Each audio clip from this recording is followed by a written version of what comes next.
into this football club. What sort of size squad do you want before the start of the next season? Well, if you look through the Conference National, a lot of people are running with squads of 30. I don't intend to go with a squad of 30. I'm looking at probably putting a smaller squad together with a little bit more quality in areas. And a squad of about 20 to 22 to 24, I think, is probably my max. This is because basically I like a nice tight dressing room. I like good team spirit. I don't agree with a group of players sitting in the stand on a Saturday afternoon when they should be playing football. And as yet, we haven't got a reserve side where the rest of the squad can play football. I work very hard on the mental side of the game, the team spirit, and that can, I believe, only be achieved with a smaller size squad. As well as that, what it'll enable me to do, hopefully, if we're in a position coming up to around Christmas time where we might have a chance of the Championship or the playoffs, I might be able to go to the chairman and ask for a few extra quid and strengthen where it needs strengthening. But like I say, it's not going to be a massive squad with players coming in and basically sitting on the backsides. I want a tight knit of players that are not just good players but want to work with each other and are tight knit. And how do you like your sides to play, Paul? I like them to play winning football, if I'm honest. You know, I love the ball to be played, passed. I like to get the ball wide and get plenty across into the box. I think I like centre forwards to be centre forwards and score goals. And also like defenders to defend. You know, looking at the stats for Mansfield last season, I think there was only six or seven sides that scored more goals in Mansfield, but there was only about 7 sides that conceded less. So I know I've got my work cut out. I know there's a nice little nucleus here that are good players that know how the game should be played. What I want to do when I start working with the players is to put them into a bit more of a structure and get them organised, get them fitter, get them stronger, and get them working for each other. I honestly believe that there was a squad here last season that should have really sat a little bit higher in the table. And I think, you know, with a little bit of work on the training ground, a little bit of structure put into them, that we can achieve our goals this season. I think we've got to touch on the problem of the ground. And can I ask you what reassurances the board and the chairman have given you in relation to the ownership of the stadium? Well, first and foremost, I think John and the board have been very proactive in terms of the ambitions of this football club. I know personally after speaking to John, John's been very upfront and open, as has the board. But John and the board have solely brought me into this football club to win football matches. Now, you know, my job is, I'm not a very good politician. That's the board and the chairman's job to sort those things out. I want us to be in a position where we're vying for promotion, and we're looking to get promoted. And I'm sure the chairman and the board will have sorted the politics regarding the ground out by then.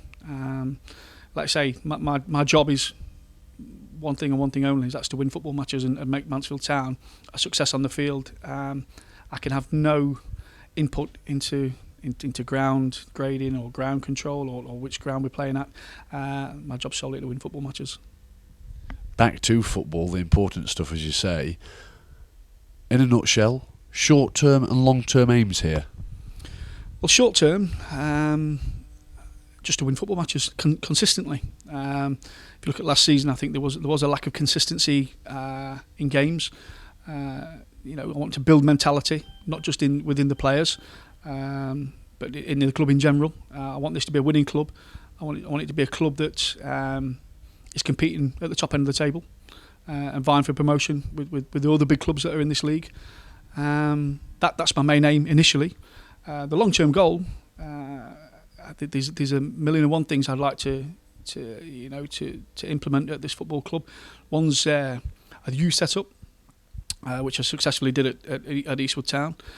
Brought through players like Ben Hutchinson, who's now at Celtic, Junior Daniel at Macclesfield, and Lyndon Meikle, that is one of the hottest prospects in non-league football at the minute.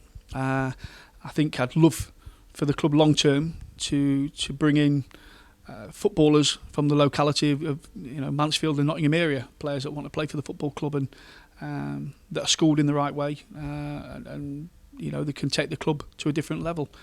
Every club needs one in terms of youth setup, and I think that's the future. On the field, I think we keep raising the bar. If we got promoted this year, I think you have to be greedy in football. I'd like to get promoted the next season. That sounds as though I'm putting a bit of pressure on myself, but I think that's what you have to do in football. I don't like finishing second. We want to be competing, like I say, initially at the highest echoes of this league, and if we got promoted in the highest echoes of the league above. My goal, I look at Chesterfield. I think it's a local derby. Personal pride is we want to be competing with those on a week-to-week basis. I know that seems quite a way off. When I took over Eastwood Town, the chairman gave me a 5-year plan to get the club in the conference. I honestly believe if it weren't for the ground issues, we'd have done it a year earlier. I believe that we can take this club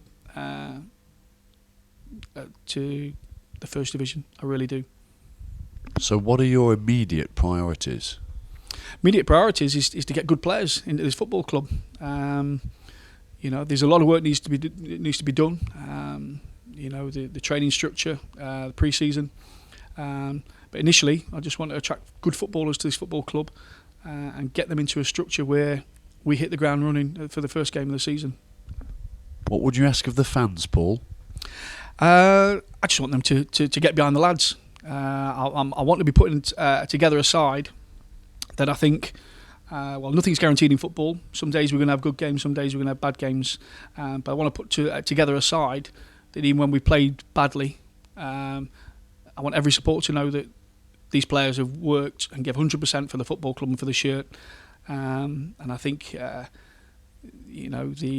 the fan that sits in the stand will appreciate that. I just want them to get behind the boys and hopefully make this club a success. It's a big job, isn't it? It's a massive job, yeah. But it's not one that phases me. In any sort of job, there's pressure, there's pitfalls. But I'm quite confident that the players that I've got lined up, will come in and will do the club proud. I'm hoping that we sat here in a year's time, having looked back on a successful season.